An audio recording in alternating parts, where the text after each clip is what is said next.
Hi, I'm Doug Carroll. Welcome to our session on equity swaps. Today we're going to give you a broad overview of this rapidly evolving section of the derivatives markets. And today we'll start out with an introduction, a brief introduction of swaps in general, but then rapidly segue to a quick intro into equity swaps, look at the various details of the contracts, the applications that market participants use them for, as well as pricing and valuation issues. So let's begin our discussion of equity swaps. So first off, what is an equity swap? Well, we'll go into that in excruciating detail over the course of the session, but in simple terms, equity swaps are an over-the-counter derivative where the parties to the contract are exchanging, well, there's a couple of ways we could describe it. We could say they're exchanging or swapping risks or exposures, issues that I'll delve into in a little bit more detail in just a few minutes. But the risks or exposures the counterparties are exchanging are in some way, shape, or form tied to the value of equities. Could be individual equity, could be a group of equities, and we'll talk about the various structures. The equity swaps market is actually one of the more recently evolving segments of the derivatives market. In fact, swaps in general didn't exist prior to 1982. The first swap, actually a currency swap between the World Bank and IBM, didn't occur until that year. And here we are, just over 30 years later, and the swaps market is actually the largest segment of the derivative markets. So as you can see, it's a very vibrant and obviously rapidly growing market. Equity swaps were one of the last of the swaps developed. In fact, while the first swap, as I indicated, occurred in 1982, the first equity swap didn't occur until the late 1980s, sometime after the development of all of the other forward commitment swaps, currency swaps, interest rate swaps, commodity swaps. And the last of the group to come along was equity swaps. But part of the reason it was able to grow as rapidly as it did was because the basic terminology, the concepts, the infrastructure for trading these sorts of things had been evolved in the context of the rapid growth of those other segments of the forward commitment swap market. So equity swaps was in a sense able to stand on the shoulders of those other markets and therefore able to evolve a lot more rapidly. And one of the reasons for the rapid evolution, and this equity swap shares in common with those other forward commitment swap segments that I indicated, has to do with the huge number of advantages equity swaps users are able to obtain relative to trading the related equities directly. And we'll look at these advantages in context where they'll have more meaning or more resonance, hopefully.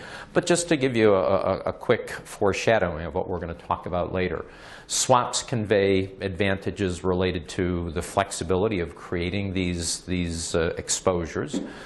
They also, in many cases, are dramatically less expensive to trade than the related equities. And the swaps give you a lot of ability to circumvent complications or costs that one would encounter by trading the related securities directly, as opposed to getting the exposures by trading the equity swaps, the derivative contract related to those actual equities. So, as I indicated before, a swap is nothing more than an over-the-counter contract between two counterparties. And here I've just referred to them as generically counterparty A and counterparty B. But in the vast majority of swap transactions, at least one of the counterparties is a swap dealer. In fact, oftentimes both counterparties are swap dealers that will trade with one another as ways of managing the risk of their swaps book. But we'll, for the most part, focus on swaps where at least one of the counterparties is a user of that swap, a client, in other words, someone using the swap for either risk management or speculative purposes. Oftentimes, again, because they find it more advantageous to do whatever sort of market strategies they're trying to enact, they oftentimes find it more efficient to do that through use of a swap rather than trading the related equity securities themselves. And oftentimes a swap, as indicated by this diagram, it's referred to as a swap because the two counterparties are agreeing to exchange, as I said before, risks or exposures. But those risks or exposures are quantified in the form of what are referred to as service payments. So you can see that in the diagram as I have it indicated here, you've got one counterparty making a stream of service payments to the other, in return for which they're receiving from that counterparty service payments tied to something else. Those service payments are oftentimes referred to as legs of the swap, and as we'll see further on in the discussion, how the contracts establish the cash value of each of those streams of service payments, and then how the gains or losses are recognized by the two counterparties. So first off, just what a swap is before we get into details on equity swaps. Well, as I indicated before, a swap is a contract between two counterparties. And it's, as I indicated before as well, an over-the-counter contract. Now, the significance of those items. Unlike exchange-traded contracts, where the exchange itself will establish the terms of the contract, say for exchange-traded futures or options contracts, types of derivatives that, in the case of futures, always trade on exchanges, or in the case of options, often trade on exchanges. Swaps are purely over-the-counter contracts, in other words, off exchange. The implications of that are the counterparties, the two parties to the trade or the contract, are actually negotiating all the terms. Not just what sort of exposure is being created, but also the length of the contract, the frequency of computing the value of those streams of service payments, and how often they'll make some money adjustments for that. So again, swaps are over-the-counter contracts where all the terms are negotiated between the two counterparties. And as far as what's being swapped in any sort of swap, well, as I indicated before, the parties are swapping or exchanging risks or exposures. Now, I'll embellish on that in more detail later, but not to hold off on it too long. In simple terms, exposure simply means that one has a position in the market. And once that position is taken, depending on how market conditions change, one might either be generating a gain on that exposure if the market moves in their favor, or generating a loss on that exposure should the market move against them. Now, I'll be more specific about how those gains and losses are accrued and under what conditions the market change might benefit one or the other of the counterparties. But in simple terms, that's all exposure means.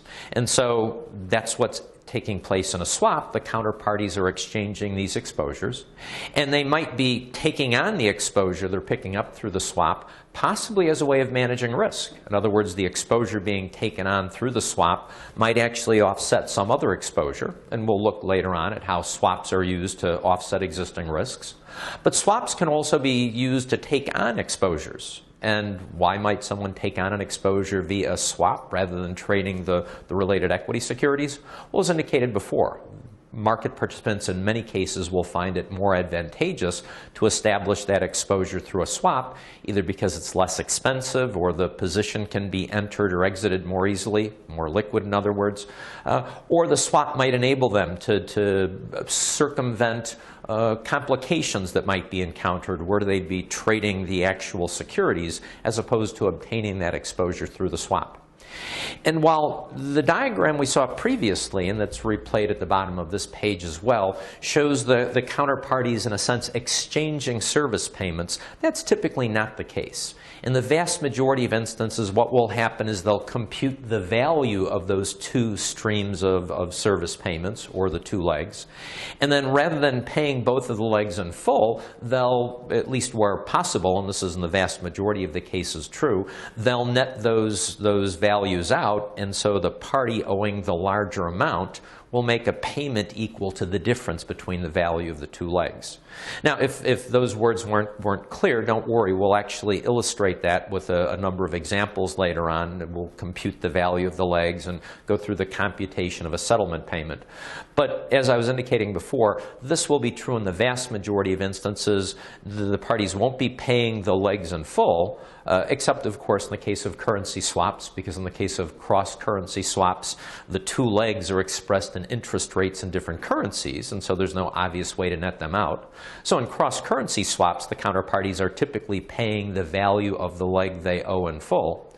But in all of the other swaps I identified, interest rate, commodity, and equity, since both of the legs will be denominated in the same currency typically, then in that case we'll simply net the value of the two legs out, and whoever owed the larger of those two legs will make a payment to the counterparty equal to the difference between the value of the two legs.